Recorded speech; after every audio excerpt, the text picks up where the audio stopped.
I just left the courtroom along with many of the people behind me after arguments in both cases, the President Fellows of Harvard College and the American Association of University Professors cases, and just a couple of observations about the cases. Clearly, the government has now taken a position that is completely contrary to what it has taken throughout this process, and their position is this, which is that they can cancel any contract, any funding that they want to based on changing agency priorities without regard for the Constitution or for any of the procedures under federal statutes. And so they're basically now, while they started this process by saying that they cared about anti-Semitism and wanted to address that under Title VI of the Civil Rights Act, they are now saying that this is not about Title VI, that it is in fact just a change in agency priorities.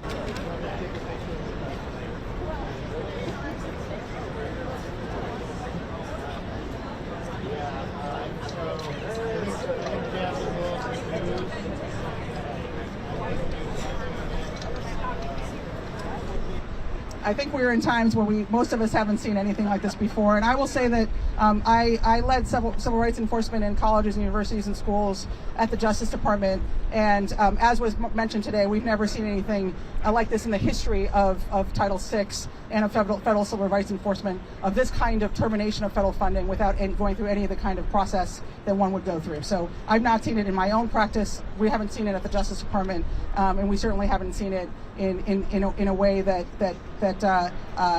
just basically tosses the Constitution and federal civil rights laws in this way.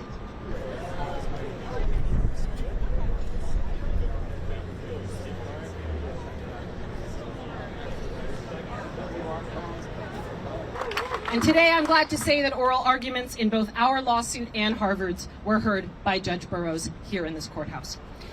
You've heard that the stakes for Harvard couldn't be higher, right? Field-defining research trapped in limbo, life-saving clinical trials terminated, hundreds of staff losing their jobs, tenure-track professors receiving layoff notices. And make no mistake, these attacks are blatantly unconstitutional. The government wants to tell professors what we can and cannot teach. The government wants to tell professors who we can and cannot teach. The government wants to tell students what they can and cannot learn, what questions they can and cannot ask, who they can and cannot aspire to be. As Harvard faculty, it is our moral and pedagogical duty to our students and to our fields of scholarly expertise to refuse this blatantly unlawful thought policing.